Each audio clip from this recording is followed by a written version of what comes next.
So restaurants around the country are still struggling a year into the pandemic. The National Restaurant Association estimates that the numbers tallied last month, over 110,000 businesses have temporarily or permanently closed because of COVID. But Chinese restaurants are being hit especially hard as race-related attacks on Asian Americans further complicate the issue. So, we want to talk a little bit more about this and bring in the CEO of Xi'an Famous Foods, Jason Wang. Thank you so much for joining us. So people need to know that you and your father, your restaurants are sort of famous for, it's kind of like Chinese comfort food. It's these great noodles. And you went public recently about not only what the pandemic is doing with your business, but also the way it's impacted your employees. Specifically, you were talking about race-related attacks, and you talked about how 2 of your employees have been attacked, and you're closing the restaurants that you do have open, you're closing them earlier because you are concerned about their safety. People are going to see you, and they might be familiar with your cookbook. They might have seen you on TV, and they're going to think, this guy's successful. This is the American dream. First off, I want to ask you, how are your employees doing? And can you just paint a picture of, what it's like right now, sort of the current state of things when it comes to Asian Americans and a concern about your safety and your welfare? Sure. Thank you, Anne-Marie, for having me. My employees are, first of all, my employees are okay, but they are, physically okay now. They're very traumatized by these experiences that they faced. And that sort of leads into my answer to your second part of the question, is that, what's the state of things for Asian Americans? Oh, well, they're afraid. They're concerned for their safety. They're concerned for their safety in the city that is known to be safe, usually during normal times.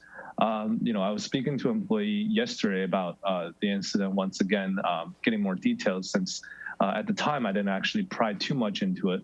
And, he mentioned to me that these days he's still very much traumatized. Every time he's going, into a train where he was attacked, he's always looking around. He's not entering trains with no people in it or very little people in it, out of concern for his own safety. And, it paints a picture of how things are really for a lot of folks, seeing these attacks, having these attacks happen to them directly. They're just very concerned for their safety right now. Mm-hmm. What I was thinking about when I was reading what you wrote and about, how successful you are. And I thought to myself, this can't be a better sort of American story, right? Hard work. Your dad is sort of grinding away from his family as you're growing up. He establishes a business. You join him, father and son working side by side. This is as American as it gets. And I can't imagine how disheartening it must be, not just for, your employees and you, but Asian Americans across the country, to be suddenly told you are the other. Can you talk a little bit about that?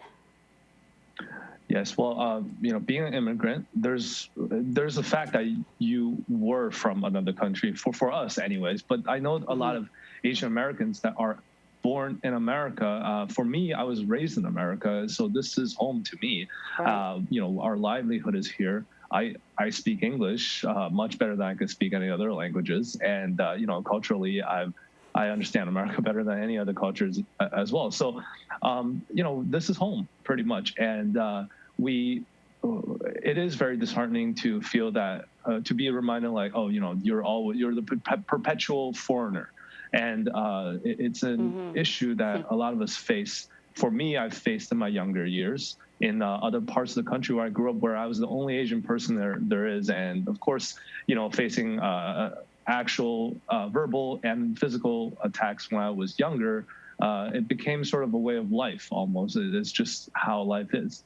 But when one moves into the city, in New York City, where it's diverse and cosmopolitan city, you would expect that these type of things shouldn't happen anymore. It should be, a place where we should feel safe, and that's what I used to as well. But nowadays, it would seem like there's nowhere that is safe. Yeah, you know, it's funny. There's an organization called Stop Asian American Pacific Islander, Stop Hate Against Asian American Pacific Islanders. And part of the reason that the organization was actually put together is because there were no statistics on race-related violence when it came to Asian people, and they're sort of compiling it. And what they are finding is that, and in a way, it's about the numbers, but the largest number of incidents of race-related crimes with Asians being the victims, it's in California, it's in New York, it's in places where there are large, well-established Asian populations. So here you find yourself sort of in the crosshairs of the pressure that this pandemic has brought. You are a restaurant owner, you're also Asian American. What have you done? How have you pivoted to keep your business afloat and also keep your employees safe? Right. For our business, we're a people business, and our employee safety is always number one in our list, because we have to be able to make our employees feel safe before we're able to do business. And some of the measures we've taken would be, like you mentioned, we are closing our restaurants earlier than usual, meaning before the pandemic. We used to close at maybe 9:30 or 10:30, but now all of our locations close at 8:30. And that is something that's not usually seen in New York City, where we're known for late night dining and just the convenience of it. Also, we're closed on Sundays now versus before the pandemic, we were open 7 days a week. And this is really because in terms of public transit, we wanted to at least decrease the exposure of risk to these type of violence for our employees, especially those who are Asian. And that it's obviously detrimental to the business, but it's important to do. As for what we've done, the pandemic is obviously another big hit onto our business, and we're still coping with it every day. We used to have 14 locations, now we have 8, and we're trying to reopen more, but it's a struggle. Our sales compared to 2019 are probably about 30% of 2019 when compared to 2020. So it's a huge decrease. So we really have multiple fronts in this battle.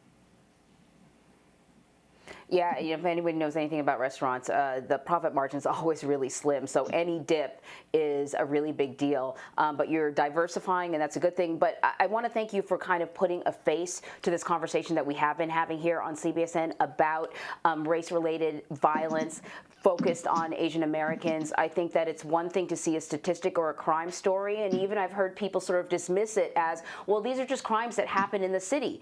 And it's really important for people to know that the victims are people you know. They're people who are providing you with the food that you love. There are people who are providing you with the health care that you badly need. Teachers, they're regular people who are suddenly finding themselves unwelcome, and it's not right. Jason Wang, I want to thank you. Thank you, Anne-Marie.